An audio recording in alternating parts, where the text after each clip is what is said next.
Nazia.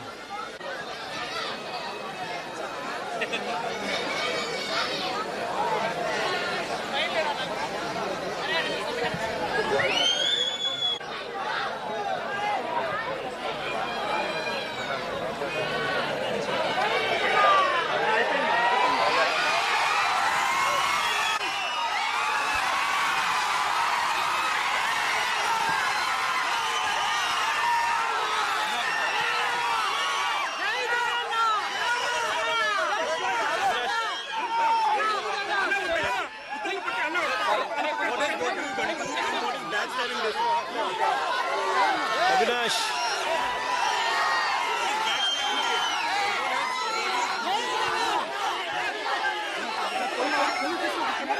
In the state of Andhra Pradesh, every institution has taken a back seat. Every institution has taken a back seat.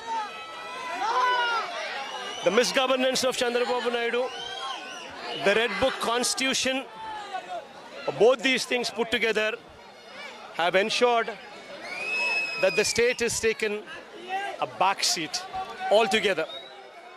As far as this incident is concerned, you would be surprised to know the kind of atrocities that the cops are committing, thanks to the support what Chandrababu Naidu's government is giving these cops, making the cops as well party in their looting activity.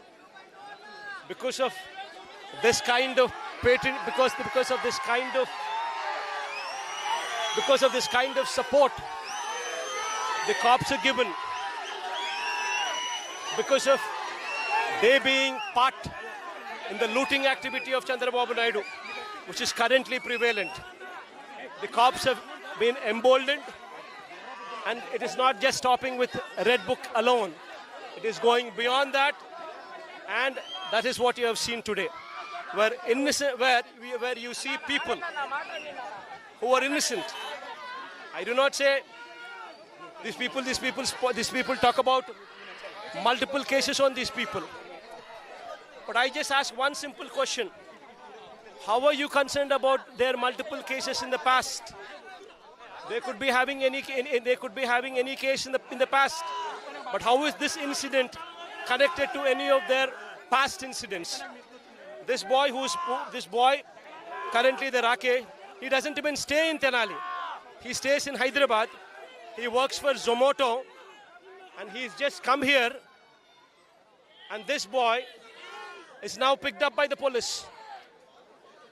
The other two boys who also been picked up by the police. The other two boys, one is a lawyer, a junior advocate. The other is a Muslim boy who has no cases on him. These two boys are his friends who came to see him. And here, just beside, in the same street, right beside the Ambedkar statue, there was a small altercation that was going on. And these people, unknowingly that it was a civil constable in civil suit, not even in police uniform, unknowing of that fact, had gotten into a small dispute with that constable, which led to this mischievous incident where police have picked them up and brought them up, given them a thrashing, and it just didn't stop there. These people were brought to the street, brought to this very street and beaten up, shaming their families. That boy is a junior advocate. That boy's sister she's yet to get married. She's an engineer. Rakesh, the other boy, who's working for Zomato, is a polytechnic graduate. And his sister is also an engineer who's yet to get married. Who has given them the right to destroy their families? Who has given them the right to destroy the reputation of their families? It didn't stop there. They have beaten them up. Then they once again taken back to the police station. Once again taken to another street. Once again beaten them up. And they have put a knife in their pocket. They put a knife in their pocket. And they had they had the MRO level officers come there. And they displayed the knife in this boy's pocket. when this boy is in their custody for 2 days, do you think these people would have permitted this boy to carry a knife in his pocket? And these people, and the worst thing is, these people have billed these people as rowdy sheeters after this incident took place. You are blaming police to victim. Absolutely. The way the cases are being foisted, where is the guts coming from? The guts is coming from the fact that the police are part and parcel of the loot. Today in every village, you go to every village, you will see a belt shop, which is illegal. The police give protection. Today you go to every constituency, every mandal, you have clubs. You have clubs there running there.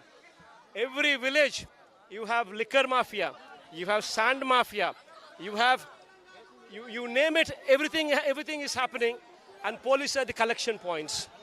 And police collect the money, they part something with the MLA, they give something to Lokesh and Chandrababu Naidu. The DIGs are in charge, the CIs and SIs are the collection agents. And because of this nexus between everybody, the police have been emboldened to literally do whatever they please. And that is what led to this incident. Now, as far as the betrayal day is concerned, tomorrow in every constituency, we've called the people to come together and take up a procession against this government, citing the betrayal, what this government has done during the course of this 1 year. All the electoral promises which are made in the manifesto, the Super 6 and the Super 7 have gone for a toss. Not a single promise has been kept up. All the schemes which were given by the previous government, that is our government, have come to a halt. The 143 promises which were made in the manifesto have gone for a toss. And the schools, the hospitals, the agriculture, law and order, all the institutions have gone for a toss. Citing everything what is happening in the state, which has been happening for this past 1 year, we have declared this is a betrayal day where throughout the state protests have been launched.